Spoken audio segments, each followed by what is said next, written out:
Hi, everybody. Thank you for joining us today, February 2nd, 2026, for our Master of Advanced Study in Engineering info session. We call this the Mass E. And this is the first out of a series of three sessions that we provide. This session is meant to give you an overview of the program, what it offers, give you, just insight into it. And at the end, we'll open up for any questions. We are recording this, so we will um, send this to get captions, then post it on our YouTube channel. We'll remove any FAQs for, just making sure that, only the content is made visible to the general public. So, okay, let's get started. Um, okay, so here's our quick agenda, quick welcome. We'll get into the overview of the program. Then we'll talk about structure and concentrations. We'll talk about the learning experience support, definitely touch on costs and funding options. We'll talk about admissions and the upcoming timeline. Then, like I said, Q&A at the end. So I should say this is the first out of three. The second session we are holding tomorrow, 4 to 5 p.m., and we'll talk about the application itself. Then the third is going to be on Wednesday, also from 3 to 4. I believe both tomorrow and Wednesdays are 3 to 4 p.m. And the last one is a writing workshop about, we talk about your statement of purpose and personal history statement, the personal PHS and SOP. Okay. So, here's our fabulous student services team. I'm Janine Bernard. I'm associate director. I manage a fabulous team, and we make sure that, our students have a great experience, receive great advising, and, making sure that they have a successful experience here. Mars Rivas, our senior admissions officer, manages admissions. Maritzi Perez, student affairs and academic advisor. So we will be the team that will answer your questions before and during the program. I hesitate to say after because we haven't graduated anybody from the program yet. So, but I assume before, during, and after your program here. So what is Mass E? It is Berkeley Engineering's first fully online master's program. So it is completely off-site. You do not have to be on campus for this.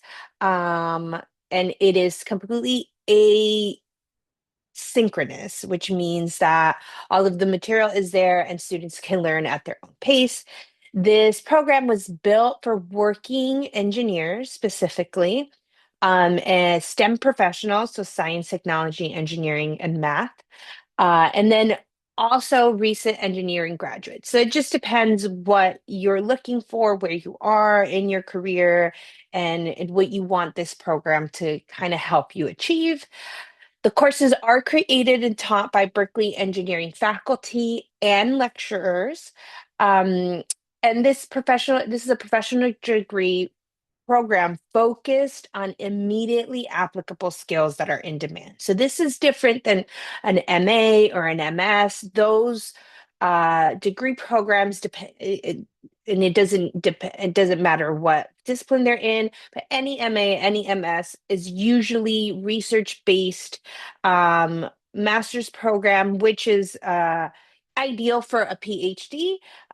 Mass E, think of it as an MBA program. MBA is a terminal master's professional degree that gives you the skills to immediately apply into the field once you graduate. So that's how the Mass E should be thought of.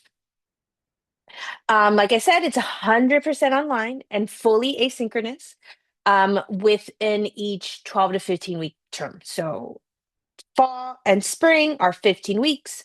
Summers are 12 weeks.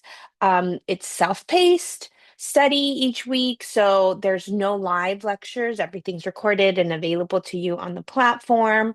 So we do have a pace that we suggest, but we can get into, the reality of uh, material submission a little later on.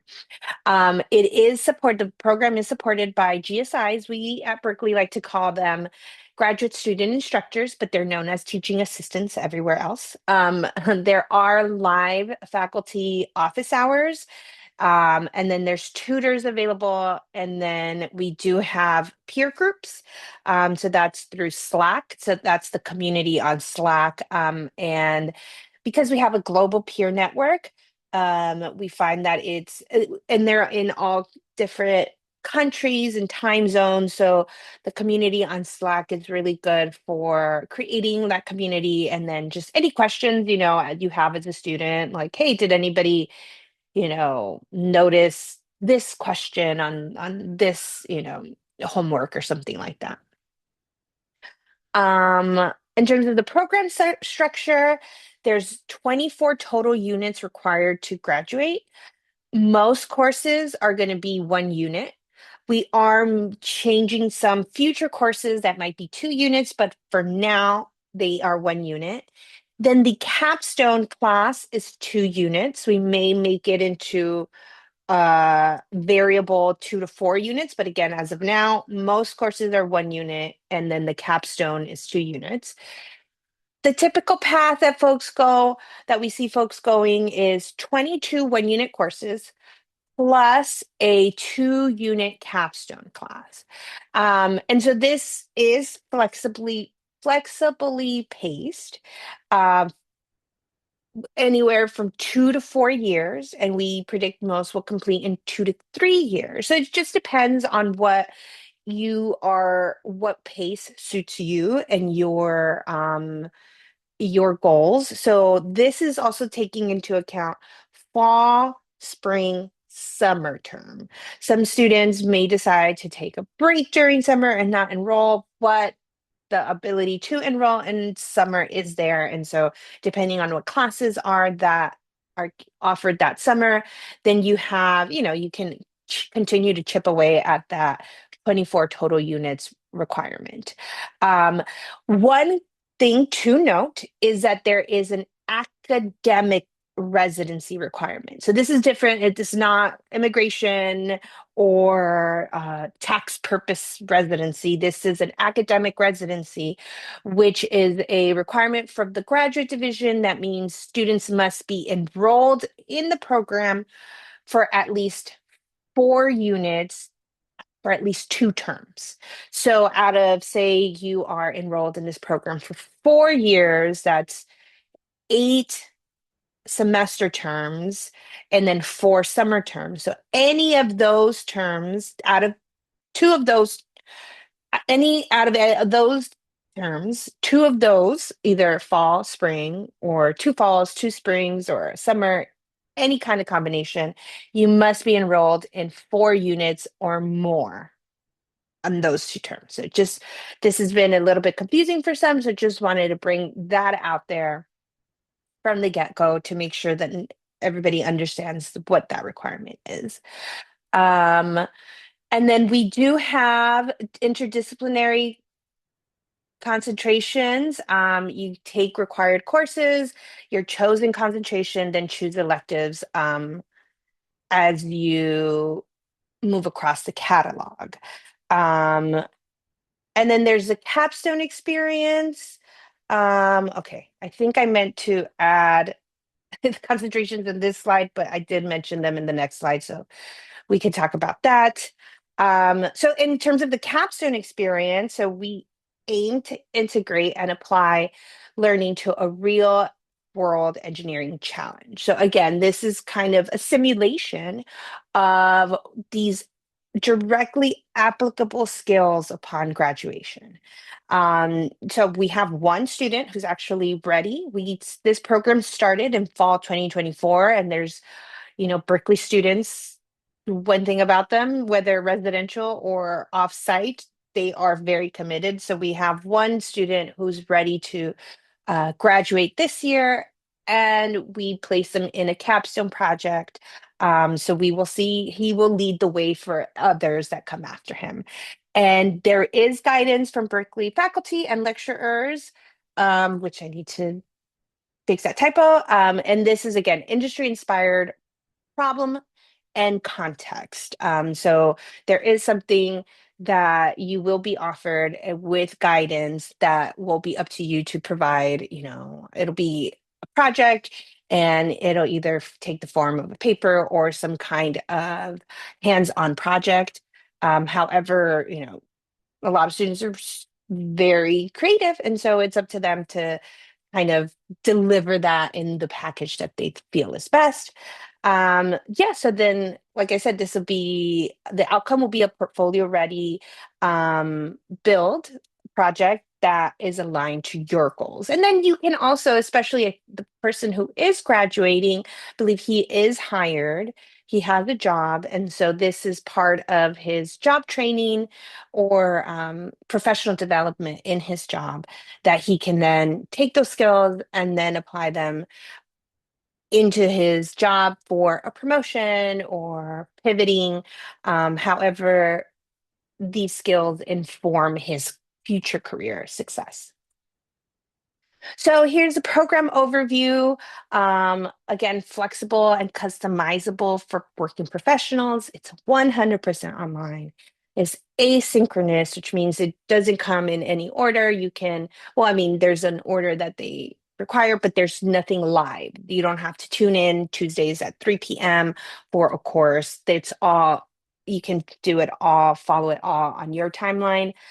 There are optional office hours with Berkeley faculty, and then 1 unit courses. They can generally be completed in 7 weeks, but as long as you complete all your coursework by that final deadline that is provided in each course's syllabus, then you're fine. But if you want, we have students who finish one class and then they're like, hey, I have time for another. And then they enroll at some point in the fall or spring or whatever term they're enrolled in. And then it just make sure that you can complete all the requirements within that allotted time. And here are the 3 interdisciplinary concentrations, which I failed to include in the previous slide, 2 previous slides ago. There's advanced electronics manufacturing and materials, that's AEMM. Then there's energy infrastructure and environment, EIE. And there is AIML, so artificial intelligence, machine learning, robotics, and control. So these are the areas that are really that our students are really kind of seeing spring up in their jobs. So that's why these are the things that we are teaching towards. So in terms of the degree requirements, those 24 units are partitioned as follows. 8 of those units will be directly linked to one of these 3 concentrations. Then there will be 14 units that serve as electives. And so they can be any of the requirements for another concentration or just any electives that are shared that aren't necessarily tied to concentration requirements. So that's 8 concentration, 14 electives, and then that leaves 2 for the capstone.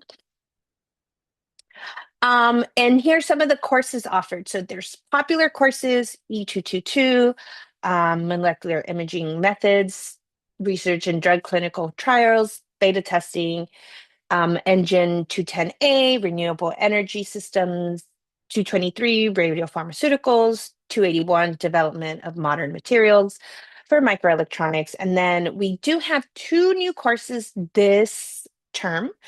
So every semester we will make sure every term that we offer classes, we make sure to list the classes that are offered, and then any new courses are also advertised. Let's see. Okay. And then in terms of cost and funding, as of now, and things may change because every year There are rate changes, fee changes. Those get published at the end of each July for the following academic year. So the current academic year we're in is 2025, 2026, and those fees were published by the regents of the University of California end of July, last half of July of 2025. And so that happens every year. July 2026, we will find out what the new rates will be for the 2026-27 academic year. But as of now, I don't think we have any changes for this upcoming year. The tuition is 1,750 per unit. And so that equals to 42,000 total for these 24 units. Then there are campus fees, which add up to about 1,000 per term. And like I said, the fees are established in July of each year. Common funding paths that we find our students have are employer tuition assistance. They have external scholarships. Um, One note at the very bottom that I want to bring your attention to is Mass E is a self-supporting professional program. So federal aid is not available, and 90% of our students are self-funded. That means either through their own payments, savings, or through some kind of, employer assistance, or they have external funding. Um, yeah. And we also have limited amounts of scholarships available. So in the last year or so, we've sent out application that students apply to for funding. And we we were able to give three students about $3,500, which covers two courses. And so this is limited, like I said, and it's, changes from year to year, the amount we can offer, but we will reach out to advertise with either all of our students or specifically new students. And finally, there's also payment options. So there is campus fee payment plan, which I think it's a $60 fee, one-time fee, and then students can break down payments and submit in monthly payments. And there's also third-party contracts. So this is where, for example, an employer pays campus directly. Um, and there are, if this is something that you apply, enroll, are admitted, and decide to enroll, this is something that we can help you with if you have any questions. And so who typically enrolls? So you've heard me talk about how sometimes employers pay these fees. So a lot of our students are working professionals, many with 5+ years experience, some more. Um, Recent graduates who find that an online program is what they need. Um, we have global, we have a global audience. So there's students across industries and countries and time zones. Um, Also, we enroll learners who are balancing career, family, and study. So again, this is built for flexibility. So, people who have families and, working and have a lot of commitments. And so that's why we are very heavy on the flexibility that it allows. So this is as of last spring. We haven't had time to really crunch the numbers as of now. 90% were fully employed, about 37% were half-time students, meaning they were devoting a significant amount of time, but not full-time enrollment in the classes. So they were enrolling in maybe one or two units. And then out of those, part-time students. So they're even less taking even less courses. So again, maybe some terms students enroll in one unit, and then especially I think for their first term in this program, a lot of students want to take one or two units, kind of get a taste for the pace, a taste for the program and the rigor. And then maybe in term 2 or 3, they can, up it to 3, 4 courses. And again, 4 courses is required. Enrollment in 4 courses is required at least 2 of the terms of this whole program. And so admissions and timeline and upcoming deadlines. So applications are reviewed holistically. We take a look at academic preparation, professional experience, and your goals. We ask that applicants and then students choose a concentration at the application time. Hold on, let me pause for a second. Sorry, that was an alarm that was going off. Um, yeah, so we ask that you choose a concentration at the application, and then electives allow for exploration. And things may change. So you may choose, the AI machine learning concentration at the beginning, but then may change later. So we just ask that you let us know and that you make this choice knowing, what that would imply for your enrollment in the classes you're taking. So you don't want to be 2 years into a concentration and then decide, oh, actually, one of the other two is a better fit for me, and then you'd have to kind of take additional coursework. So we don't want you to stay enrolled forever, because that every unit you take incurs a fee. So hey, choose a concentration. You can change it, but take, sooner rather than later, so that you don't have to take any extra units. And applications are open now for summer 2026. The deadline is coming up. So today's February 2nd. So in 9 days is our final deadline. And this is for enrollment in summer 2026.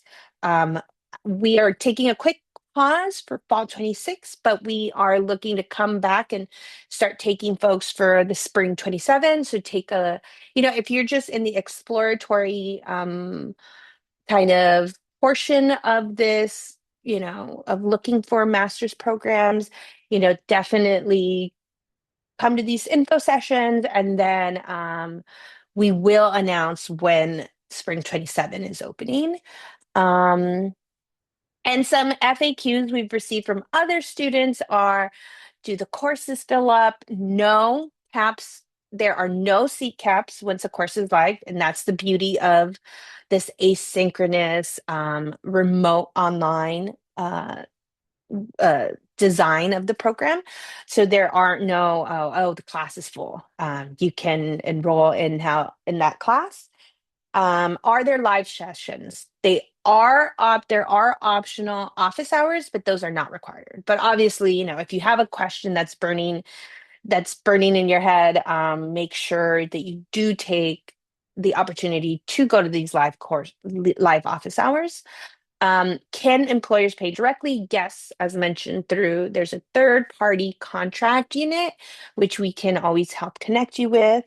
Do I need to be in the US? No, the program is fully online. So we have folks uh, joining us from China, or joining us from different parts of India and Europe. So you do not have to be in the US. And do I get a student ID? So the Cal One card, as we call it, is optional for on-campus services. So while we have international enrollees, we also have folks that live in the area. Since the Bay Area is a hot spot for tech and innovation and startups, so we do have folks in the San Jose region, or even up here in kind of the central and northern part of the Bay Area, who aren't enrolled in the class. So they do get an ID if you happen to be local, for on-campus services. But if you never come to campus and you don't need it, and how can you even get it, right? How can you get your hands on it? And then in terms of next steps, so make sure to explore the concentrations. You can draft a tentative course plan. Check in with your employer to see if they have any tuition benefits, and if so, what those timelines are.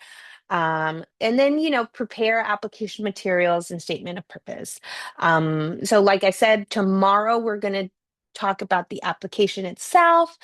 And then on Wednesday, we talk about the statement of purpose and personal history statement. And if you have any questions, feel free to reach out. We're here to help. And here's our contact information. You can go to our website, mass-e.engineering.berkeley.edu, or via email, mass-e-support@berkeley.edu.